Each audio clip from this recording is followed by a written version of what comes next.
Hi, myself Pooja Mehta, an assistant professor in Faculty of Hospitality Management at Amrapali Group of Institute, Haldwani.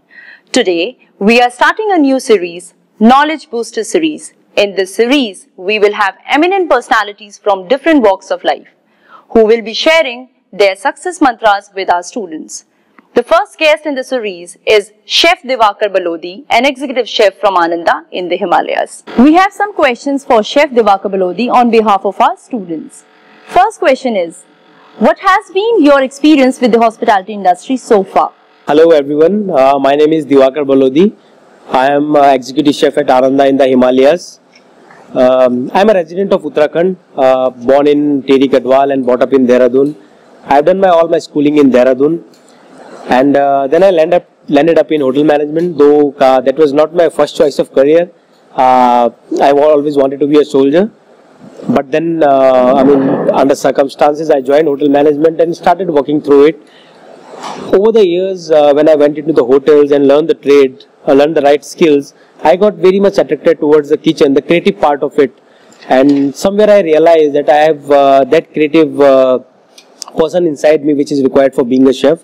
And I started enjoying that work. And then in year 2008, I joined Oberoi Hotels and Resorts and I started my chef journey there. Started as a commie over there, working in the continental section. 360 was the restaurant which I used to work for. One of the most iconic restaurants in Delhi. And then gradually I stood up the ranks, developed and grew with Oberoi Hotels and Resorts. Then in year 2011, I joined Oberoi Center of Learning and Development. That's one of the most prestigious institutions when we speak about hotel management training. I was fortunate enough to be part of that. During those 2 years, I learned different set of skills for being a chef. I got trained in different Oberoi Hotels and Resorts, primarily the Oberoi Rajvilas, Trident Udaipur and the Oberoi Mumbai, one of the most iconic hotels. And during my tenure at Oberoi Center of Learning and Development, I managed to be the gold medalist. I won the Ishan Devi gold medal for the best kitchen management student over there. After completing my kitchen management program from Oberoi Center of Learning and Development, I joined the Oberoi Motor Vessel Vrinda, which is a luxury backwater cruises in the backwaters of Kerala. I managed the boat for 1 year. And learned a lot of South Indian cuisine over there. Then for 1 year I was at Trident Cochin. Trident again was a brand associated with the Oberoi Hotels and Resort. Then next 1 year I was at the Oberoi Mumbai, one of the most iconic hotels in the southern region of India. And I gained a lot of experience in Western cuisine and modern Indian cuisine at the Oberoi Mumbai. After the Oberoi Mumbai, I got an opportunity to work with Ananda in the Himalayas, and they had that time come up with the concept of this wellness and Ayurveda based food. So I thought that it would be a good addition to my repertoire. So I joined Ananda in the Himalayas, and from the past 3.5 years I had been working with them, learning and practicing the wellness and the Ayurveda food, and I'm thoroughly enjoying it. I look forward to continue learning more about the wellness food and exploring it. So that has been my journey so far. How is the Garhwal tourism industry different from Kumaon? To that I would say there are certain things which are happening in and around Teri Gadwal, which is flourishing the tourism over there. Just to give you a few examples, like Rishikesh, which has come up as a yoga capital of the world, and it's coming up as a spiritual capital of the world, I would say. A lot of foreign travelers and Indian travelers travel to Rishikesh to learn yoga and to practice spiritualism. And to address that, you would see a lot of small hotels and resorts coming up with even some of the bigger brands like the Taj hotels. They have come up with a property near Byasi, which is about 30 kilometers from Rishikesh. The Roseate hotels have opened up a resort there. There is Modi Retreat. There is a lemon tree which is coming up over there. Now Dehradun along with Rishikesh, is again coming up with a hub for the business travelers as well. There are a lot of business opportunities coming up at the place. So,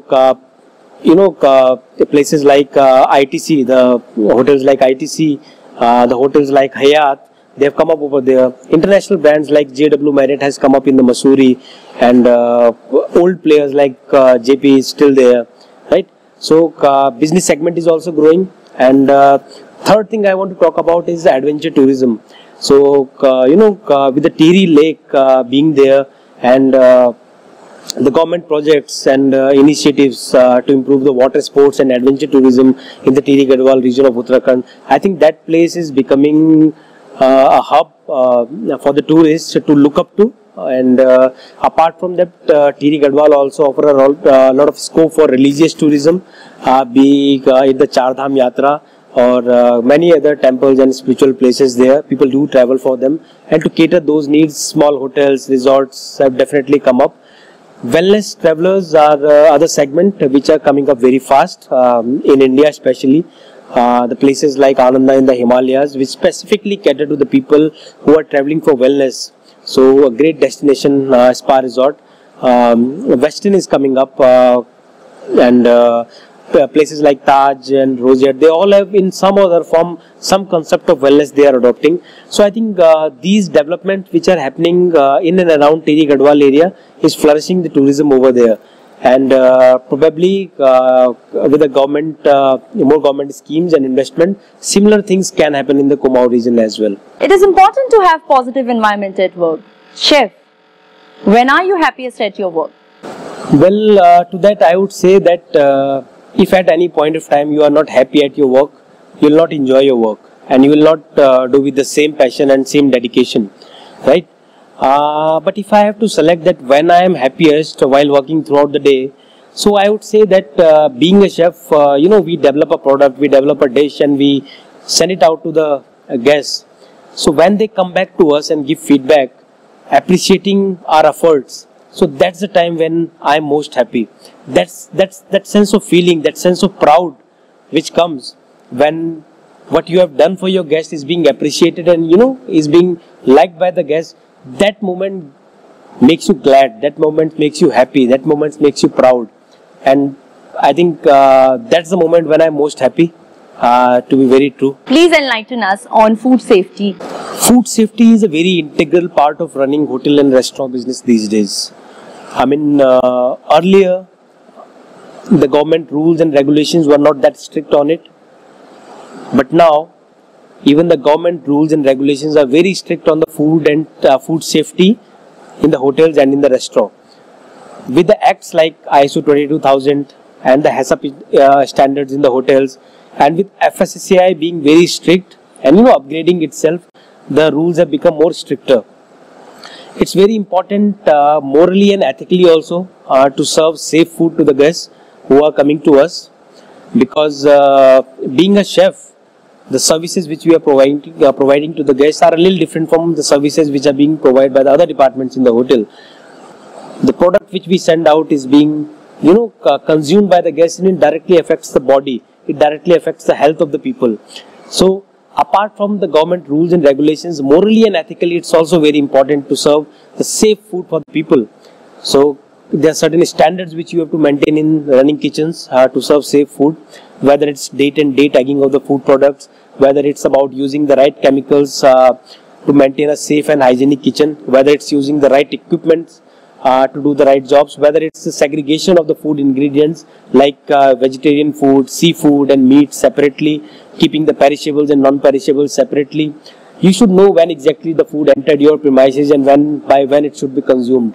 So it's important, to provide your employees the safe conditions to work, the right clothing to wear, the hygienic clothing to wear, and neat and clean washrooms. So these in a way may get ignored, but these all are a very important part of food and safety in the kitchens. And FSSAI has been trying to put out all these in form of pointers, which as a hotel chef or a hotel manager you can tick out and see whether your hotels is up to date on that or not, and probably you will get your star ratings according to that as well. Your licenses may get rejected if you are not following those guidelines. So it has become a very important part of food business, and I think it's for good.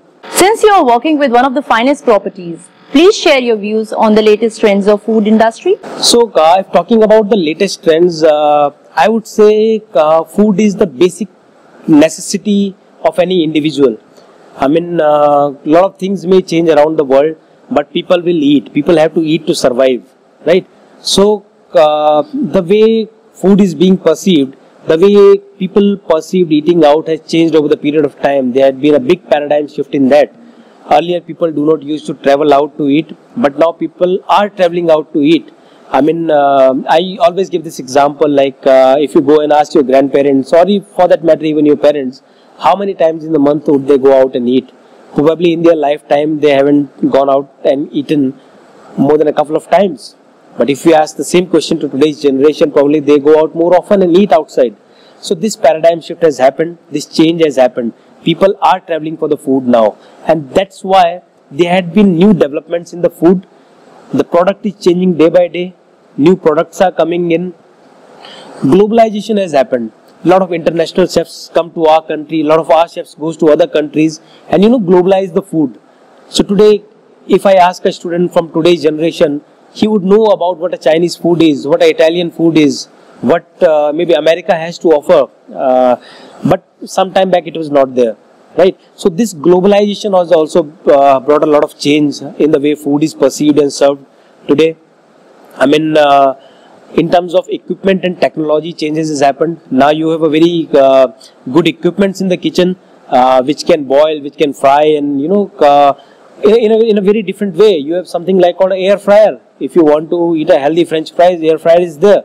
So who would have thought about such sort of technology a few years back? So with the advent of technology, things like air fryer, things like anti-griddles, things like gravity slicers, things like smokers. So these modern equipments and tools, techniques like sous vide. So these have brought a very drastic change in the way food is being prepared and served to the guests these days. So and a lot of people are doing a lot of different things around the world. Fusion was a fashion few years back, I would say. Sous vide did come. There had been molecular gastronomy, but now people are, I would say, coming back. That original, the real taste, the basic, simple, nourishing food. The space for that is always there. If you do that correct, if you have your basics correct, that's always going to be in the trend. Things will go and go out, but that is going to remain. So my message to all the students out is there: do fancy things, learn the global trends, but first run the right basic skill of cooking the tasty food, the right food. What would be your advice for students interested in making their career in food production? To this question, I would say there are certain qualities which we are looking up to in a chef these days, because role of chefs in hotels and restaurants have changed. Earlier, chefs used to be people who were working behind the doors of restaurant, many long hours, and just churning out dishes after dishes for the guests. But the way chefs are working these days has changed. Now chefs are the face of the restaurant, the face of the hotels. The restaurant runs in the name of the chefs. The chefs are the people who are involved in sales and marketing. Chefs are involved in production. Chefs are involved in planning of the hotel business, in making infrastructure of the kitchen. Chefs are the people who come up with the menus and who are more into interacting with the guest and selling the product as well. So learning the right basic set of skills of cooking is one thing, but developing other skills with that is very important these days. And my appeal to all the students, all the budding chefs, is that please look into these set of skills, how being a chef has changed over the period of time. There has been a paradigm shift in that. Try to understand that. The more earlier we understand that, the more better we understand, the better chef we will be. With this, we would like to thank Chef for sharing his experience with us. Thank you so much.